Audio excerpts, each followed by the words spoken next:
미국에 관련된 얘기는 이 정도로 하고요. 미국보다도 더 무모한 국가, 중국의 돈질에 대해서 좀 생각을 해봐야 됩니다. 전세가 6억 달러 쓴다고 했죠. 근데 이제 중국은 스스로는 4,800억 달러를 쓰겠다고 부양안을 내놨었습니다. 엄청난 거죠. 네, 미국의 2배를 쓰겠다는 거죠. 그러니까 공식적으로 미국과 중국이 합의를 본 그 안에 6억 달러 안에는 중국이 얼마만큼의 예산을 쓸지는 포함되어 있지 않습니다.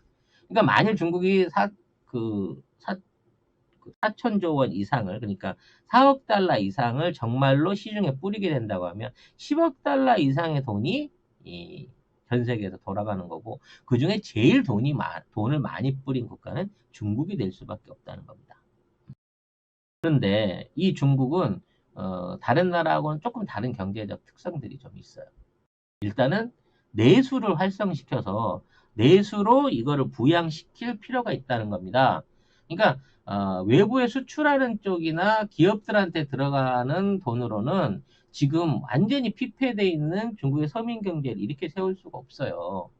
13억이나 인구를 미겨 살릴 수가 없다는 겁니다. 대기업 아무리 해가지고 대기업체 돌려봐야 대기업 종사자들밖에 뭐 벌어먹이질 못하고, 중국 안에 있는 대기업 종사자, 그러니까 100대 국영기업 종사자가 아닌 나머지 11억 인구를 벌어먹이기 위해서는 얘네들이 직접적으로 돈을 쓰고 그 돈을 운영함으로써 내수가 살아날 수 있는 효과를 높여야 된다는 거죠. 그래서 중국 정부는 이거를 지방 정부에다가 돈을 풀어주고, 이걸 통해서 중앙에서 원래 내려줄 방법이 없죠. 국가가 넓으니까. 그리고 중앙의 국책은행들은 서민들한테 직접적으로 돈을 줄 수 있는 방법이 없기 때문에 지방 재정을 활성화해가지고 감세 조치라든지 지원금 같은 형태로 해가지고 이 돈을 나눠주게 될 겁니다. 근데 중국이 미국보다는 조금 나은 게 뭐냐면은, 그 중국은 이 위챗페이라고 하는 일종의 에, 모바일 디지털 화폐를 가장 잘 운영하고 있는 국가예요. 그러니까 미국은 현금을 뿌리죠. 또는 뭐 일본 같은 경우 상품권을 주로 뿌렸습니다만은, 이러한 것들이 이 내수로 잘 안 돌아가는 이유가, 이거 가지고 진짜 밥 사 먹고 식당 가고 술 사 먹고 이런 데다 쓰는 게 아니라, 이걸 갖다가 증권에다 넣어버리거나 이거를 깡을 해갖고, 일본 같은 경우 깡을 해갖고 저축하는 데다 집어넣어버리기 때문에 내수 진작 효과가 전혀 안 일어난다는 거예요. 그래서 그거를 국가가 강제하거나 감시하거나 그쪽으로 들어갈 걸 막을 방법이 없는데, 중국에서는 이 디지털 화폐가 전체 경제의 70%를 차지하고 있기 때문에 국민들한테 하는 보조금을 디지털 화폐로 지급을 하면 이게 깡이 되는 사태를 막을 수 있다는 거예요. 이게 어떤 세력들한테 중심적으로 이 돈이 흘러가고 소비 없이 없어지지 않고 실제 물건을 구매하고 제품을 구매하는 쪽으로 연결될 수 있는 것을 감시할 수 있는 일종의 체제가 있기 때문에 중국의 돈 뿌리기는 사실상 어느 정도 내수를 살리는데 효과를 일으킬 가능성은 높다는 겁니다. 그래서 이러한 방식으로 이제 소비 효과를 올릴 수 있겠지만, 서민들한테 주는 비용은 미국과 마찬가지로 이 전체적인 비용에 있어서 20%도 차지를 못할 거라는 얘기입니다. 직접적으로 나눠줄 수 있는 돈은 얘네들이 구상했던 4,800조 원들 중에 불과 한 1,000조 원 정도가 서민들 구자로 꽂히는 거고, 결국 이 돈도 부동산이라든지 지방정부 채권이라든지 궁극적으로는 대기업체를 후원하기 위한 돈으로 지원금으로 들어갈 수밖에 없다는 거예요. 이렇게 되기 때문에 엄청난 이 자금들에 의한 금융 버블이 일어날 가능성이 높다고 보는 겁니다. 주가나 땅값이 어마어마하게 뛰는 거죠. 그러니까 서민들한테 유지될 수 있는, 서민들한테 지급될 수 있는 그 비용의 효과를 빼고 나머지 부분들은 이게 다 대기업 먹여 살리기, 증권 주가 부양에 전부 다 들어갈 가능성이 높다는 겁니다. 그래서 전 세계의 모든 증권들이 20%, 30%씩 떡락을 하고 있는 상황에서도 중국의 주식 지수는 5% 이상 하락하지 않고 선방을 하고 있다는 겁니다. 벌써 돈들이 들어갔고 주가를 억지로 부양을 시키는 거예요. 결과적으로 이러한 현상은 세계에서 만들어진 금융법을 각 나라마다 돈을 찍었으니까 각 나라마다 찍어서 발행된 돈들이 달러화되고 그 달러가 중국 주식시장과 부동산으로 유입될 수 있는 중국을 중점적으로 한 버블화를 일으킬 수밖에 없다는 게 금융 전문가들의 분석이라는 겁니다. 아까도 얘기한 것처럼 돈을 쫙 풀었는데요. 지금 시장에 있는데 돈 값어치를 2배 이상을 확 풀어버리면 그만큼 물가가 올라가 버리기 때문에 나중에 그 경제가 붕괴가 된단 말이에요. 그래서 이러한 버블 상태가 오게 되면 이렇게 늘어난 통화량과 공급된 통화량들을 어딘가에 잠정적으로 묶어줄 수 있는 쪽에 돈이 몰리게 돼 있습니다. 그러니까 내가 돈이 100만 원이 더 생겼다고 해서 너나 없이 다 고기를 사 먹어버리면 고기값이 치솟아 갖고 나중에는 고기값이 내 늘어난 소비보다 더 많이 올라가는 효과가 생기니까 내가 고기를 사 먹는데 들어가는 돈 이외에 나머지 있는 돈들을 어딘가에 저축 내지는 축적을 하게 되는 선택을 하게 되는데 이러한 선택의 과정으로 가장 쉽게 접근할 수 있는 게 주식하고 부동산이라는 거죠. 그래서 앞으로 이러한 국제적인 금융 버블이 중국에 있는 증시와 부동산 시장을 부양할 것이고 세계의 돈이 중국으로 몰려들게 된다라고 하는 시나리오를 세워놓고 있는 금융 전문가들이 많습니다. 그럼 우리는 어떻게 해야 될까요? 우리도 중국 주식 사야죠. 중국 채권 사야 됩니다. 중국에 투자를 해야 되는 겁니다. 왜? 어차피 저쪽에 있는 몰린 돈 때문에 돈 값어치가 5배가 돼요.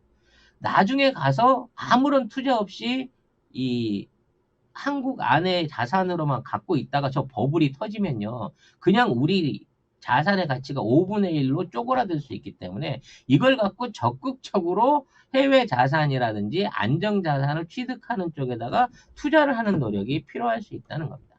그래서 앞으로 중국 경제가 내수는 어떻게 될지 모르죠. 내수는 뭐 국민들이 알아서 운영할 부분인 거고 경제적인 지표만큼은 훨씬 좋아질 거다라고 하는 전망이 가능하다는 겁니다.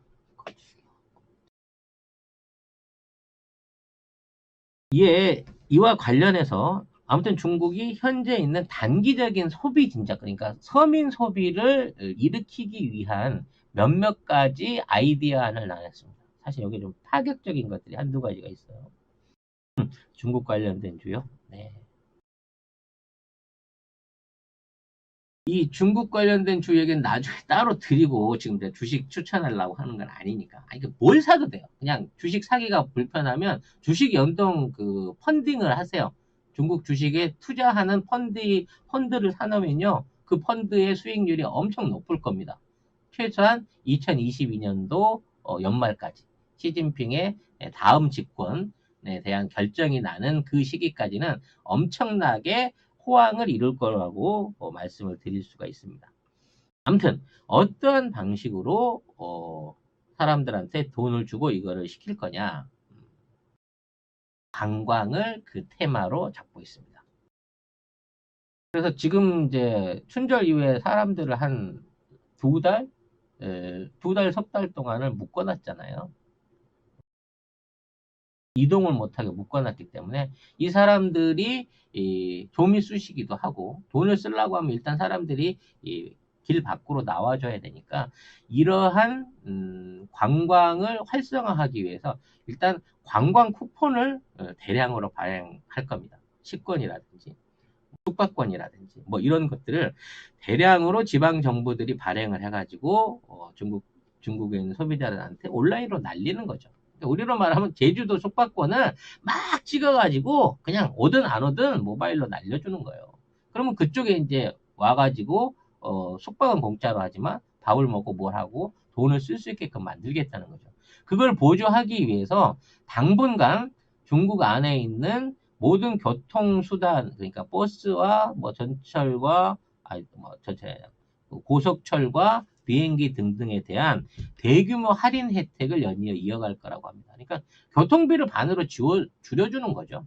거기에 대한 그 나머지 부분을 국가가 지원을 해주고, 자, 여행 다닐 거면 그동안 10만 원 타고 다니던 비행기 5만 원에 타고 다녀라고 하는 방식으로 교통비에 대한 지원을 확 늘린다는 겁니다. 멋지죠? 네. 진짜 중국 여행 할만해질 겁니다. 네, 그래서 이러한 방식으로 해서 사람들한테 관광을 활성해서 소비를 진작시키는 방법을 쓸 건데, 과연 이게 가능성은 있지만 이게 가지고 있는 위험성이 얼마나 크냐에 대한 중국 정부의 준비가 돼 있느냐, 이걸 생각을 해야 된다는 거죠. 중국 코로나 종식됐다고 스스로 얘기하고 있죠. 네, 하지만 안 된 거 맞습니다. 코로나 방송을 시작한 이후에 저는 늘 얘기 왔습니다. 중국은 되든 안 되든지 간에 3월 말이면 끝났다고 주장할 거고 10만 명 감염에 3천 명 죽은 걸로 끝낸다라고 했는데 사망률 3% 감안해서 그대로 지금 선언이 돼 있습니다. 하지만 이번 중국에서의 그 바이러스 감염 사태로 해서 3천 명만 죽었을까요? 아니죠. 네. 최근에 우한에 있는 화장장들에서 청명절이 내일 모레입니다. 청명절을 맞이해가지고 그동안 이제 화장해놨던 분골들을 주인들한테 돌려주고 있습니다. 그러니까 화장장이 그 코로나 사태 이후에 일반인들의 접근이 금지됐기 때문에, 감염분 때문에 그동안 그냥 인부들이 계속 화장을 하고 그 분골들을 이름표만 써가지고 쭉 보관을 해왔던 거예요. 이렇게 보관해왔던 분골들을 찾아가세요 하고 풀어주고 있다는 겁니다. 근데 이 분골들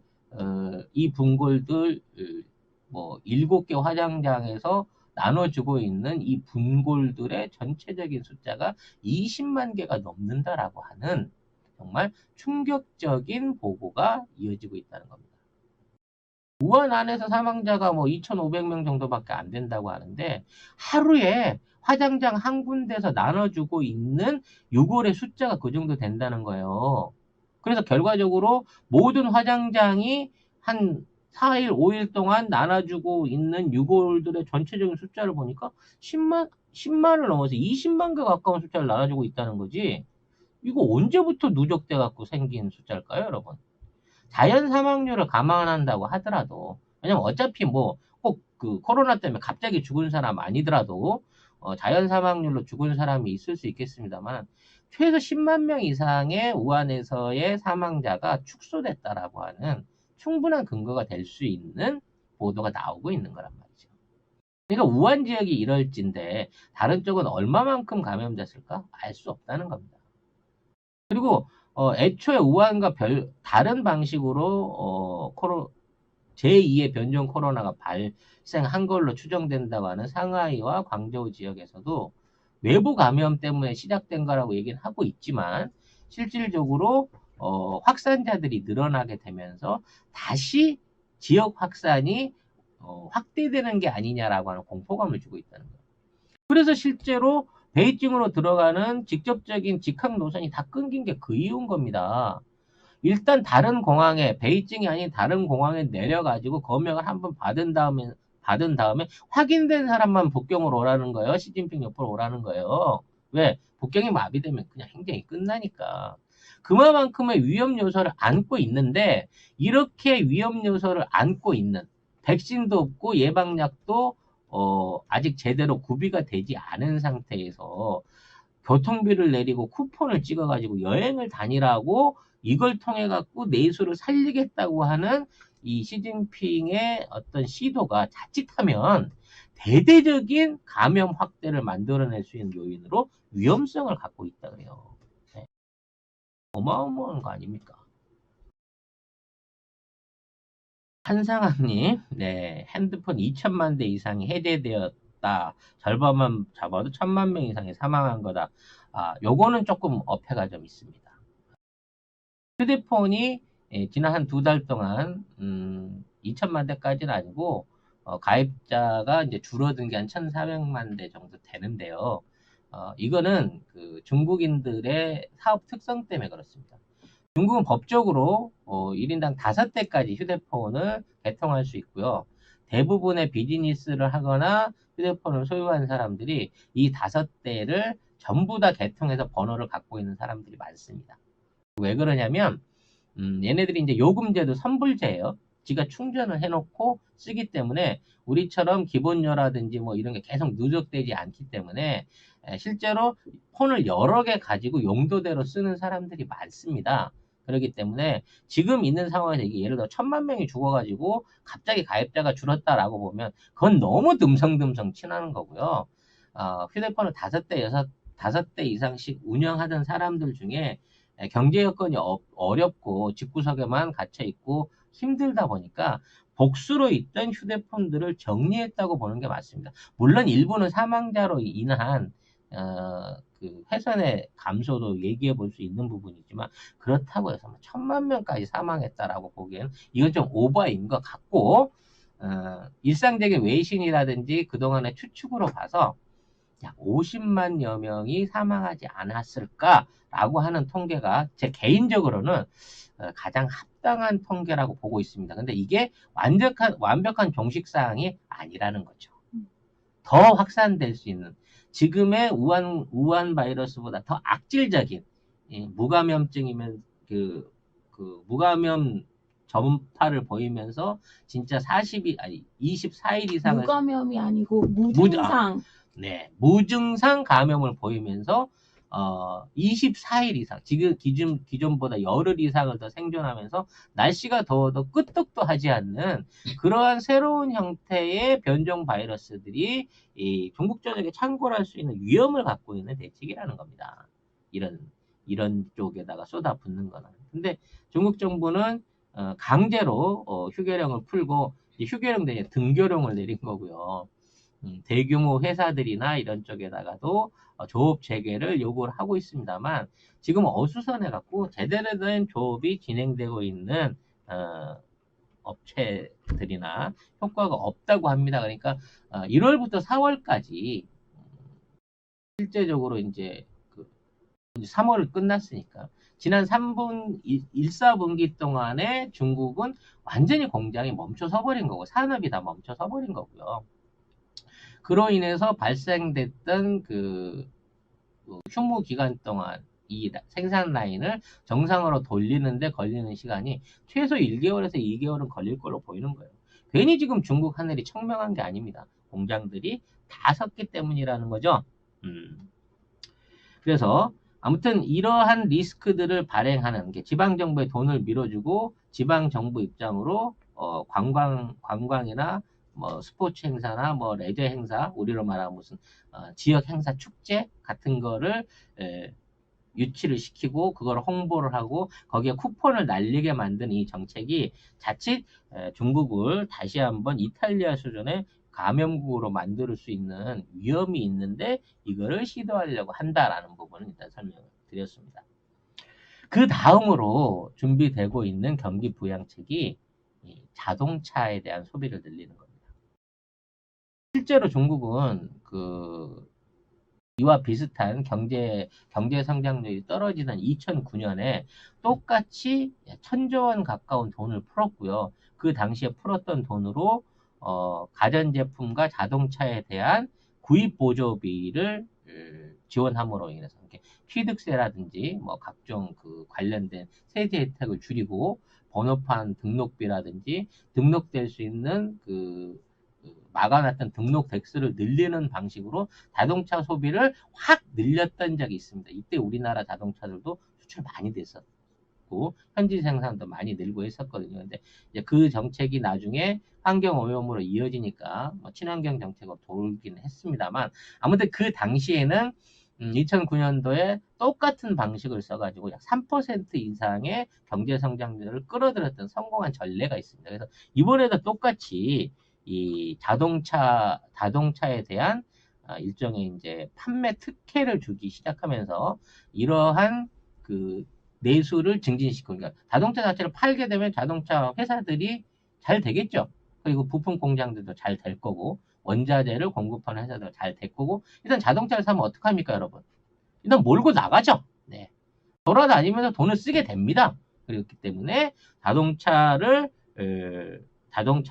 이제 많이 팔 수 있는 정책들을 기능을 해보려고 생각을 한다는 거죠. 네. 그래서 저는 이 시기에 현대차의 어떤 실적을 기대해 봐야 된다. 대한민국 자동차의 중국 안에서의 점유율 회복이 이번 시기에 한번 일어나지 않을까라고 하는 희망을 가져보게 됩니다. 왜냐? 자동차에서 이제 제일 중요한 거는 자동차를 조립하는 공장이 아니에요. 조립 공장은 어디다 세워도 세울 수 있죠. 자동차의 필수 부속품들을 생산해 줄 수 있는 자동차 연관 생산 기지들이 있습니다.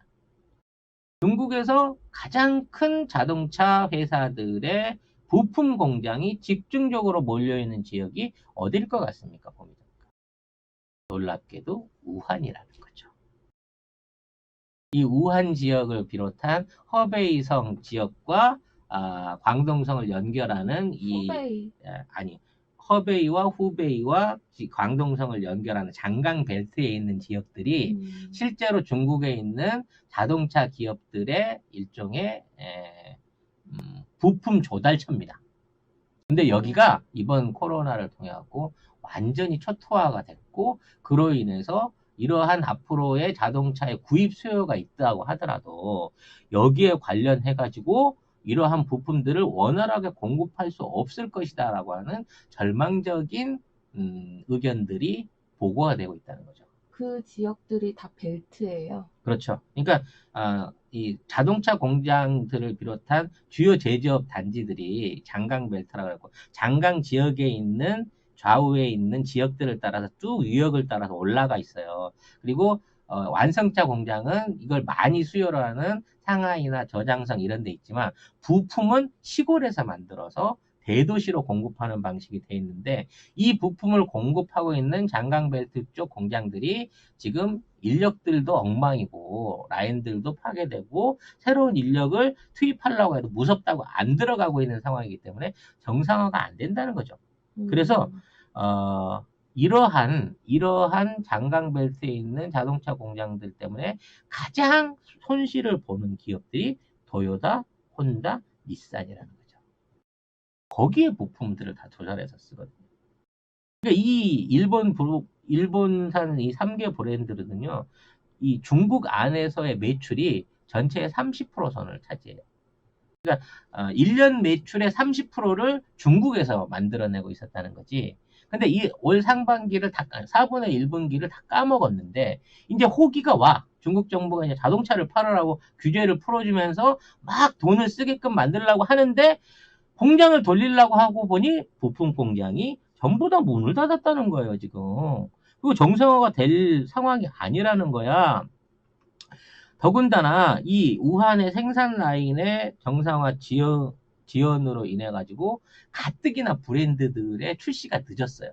일본 차가 우리나라처럼 막 모델 체인지, 브랜드 체인지를 이거를 빨리빨리 못하고 있는데 반해서 그러한 신규 모델들을 앞으로 갖고 등장하는 경쟁 회사들한테 완전히 말릴 것이다 라고 하는 그러한 상황이 일어날 수밖에 없다는 거죠. 그러면 그게 왜 우리나라 현대차의 일종의 호재가 될 것이냐. 네. 우리는 이제 북경에 자동차 조립 공장이 있고요, 현대가. 네. 여기에 관련된 모듈 생산 공장이 베이징, 장수성, 창저우, 충칭에 있습니다. 창저우? 네, 일종의 이제 다 그 북반부에 있는 거지. 북경 옆쪽에 있는 거야. 네. 그러니까 애초에 우리가 들어갔을 때 북경 외곽에다가 자동차 공장을 지었기 때문에, 물론 상하이에도 일부 짓긴 했습니다만 그 규모가 떨어지고 이제 상하이 쪽에 있는 부품 공장에서는 에어백 정도만 만들고 나머지 부품 공장들이 핵심 모듈 공장들이 다 북방 지역에 있기 때문에 이번 코로나 사태에서도 사실 좀 안정적으로 보존과 유지가 됐다는 거예요.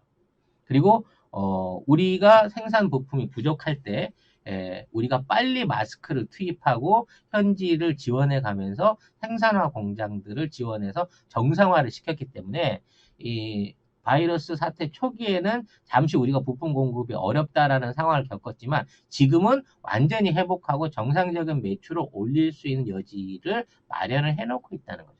남방에 있는 자동차 생산 기지에 비해서.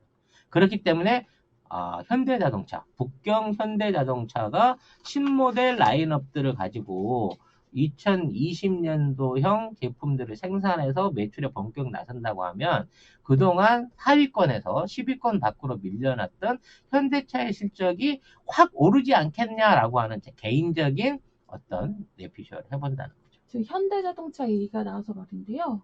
베이징 현대가 이렇게 안정적으로 안착할 수 있었던 그 이유가 사스 때 노무현 대통령의 역할이 가장 컸다고 해요. 그 당시에 이제 우리가 그 사스에 관련된 방역이라든지 여러 가지 그 외교적인 노력을 했고, 거기에 대한 일종의 그 반대급부로, 북경 그 베이징 자동차, 현대 자동차 법인의 설립과 공장 부지 확보에 도움을 준 거 외교적으로 사실이었어요. 아무도 중국을 들어가지 않으려고 하고 다 꺼려하는 상황이었는데 노무현 대통령이 제일 먼저 갔다 왔죠. 네. 그러니까 쉽게 말해서 우리는 사스가 두렵지 않다라고 하는 걸 보여주셨고, 그거에 인해서 중국이 체면이 많이 살았기 때문에 그 당시에 이제 일종의 특혜라면 특혜랄까 현지 진행을 할 수 있었고, 그 이후로 현대가 현지화 공정을 많이 끌고 들어감으로 인해서 그 안에 이제 각종 그 국내 업체들이 많이 진출을 했었어요. 그리고 그 당시에는 점유율이 그 중국 내 4대 점유율까지, 그러니까 4위까지 올라갔었는데, 그 이후로 이제 사드 이후로 많이 폭망을 했었죠, 사실은. 그래서 거의 밖으로 나와야 되는 거 아니냐, 그만두고 중국에서 빠져나와야 되지 않냐라는 얘기가 있었는데, 아마 이번 계기를 통해서 북경 현대자동차를 비롯한 우리나라 국산차, 기아차 이런 그 국산차들의 브랜드들이 중국 안에서 시장 점유율을 높여나갈 가능성이 높아 보인다라고 하는 제 개인적인 의견을 말씀을 드려봤습니다. 네. 아무튼 이러한 상황으로 중국의 투자는 어떤 방향으로 흘러갈지는 보셨을 거예요. 그러니까 일단 중국 주식 잘 될 거고요. 원격 의료라든지 의료 지원에 관련된 주식들 잘 될 거고, 그 다음에 자동차에 대한 주식, 그리고 관광 홍보, 관광에 대한 교통이라든지 요식업이라든지 소비재 관련된 부분 안에서 전체적으로 실적 개선과 함께 주가 상승, 경기 회복을 위한 집중적인 돈 투자가 있을 겁니다. 문제는 올 여름 이제 본격적으로 4, 5월 이후에 시작되는 이러한 부양책이 잘 먹혀들려고 하면 추가 방역을 어떻게든 막아야 된다는 거죠. 네. 그런 시점 안에서 만일에 대한민국이 이 백신을 개발하게 된다고 하면 아마 중국은 제 넷피셜입니다만 정말 효과가 있다는 증명만 있다고 하면 검사 과정을 완전히 배제하고 바로 현장에 투입할 가능성이 높습니다. 그리고 중국 안에서 대한민국이 만들어진 백신을 생산하는 기업은 현재 18만 리터의 생산 설비를 중국에 확보한 우리나라의 바이오 기업 셀트리온이 지정될 가능성이 높다는 거죠. 요즘 셀트리온 주가가 심상치 않습니다. 네, 우리나라도 백신 개발되는 핵심 기업들군 안에 셀트리온을 정부가 정해놓고 있기 때문에 정말 우리가 계산하는 대로 백신이 완성된다고 하면 중국 시장은 그냥 셀트리온이 아도로 먹는 거죠. 네. 지금 중국 입장에서는 효과가 있는 백신이라 그러면 독약이라도 사 먹어야 될 그런 상황인 거고, 미국과 중국과 유럽이 전부 다 한국의 백신을 목놓아 기다리고 있는 상태다라는 점을 다시 한번 설명을 드리고 싶습니다. 이것은 송피셜이니 동요하지 않으시길. 네. 우리 기업 잘 되고 우리 국가 잘 된다고 하는데 제 예상이 맞아떨어지면 더더욱 좋은 거 아니겠습니까? 하지만 재미의 동요요. 네, 아무튼 현실적으로 이러한 준비가 우연인지 안배인지 모르지만 다 갖춰져 있더라는 거죠. 이게 다 국군의 어떤 승리 아니겠습니까?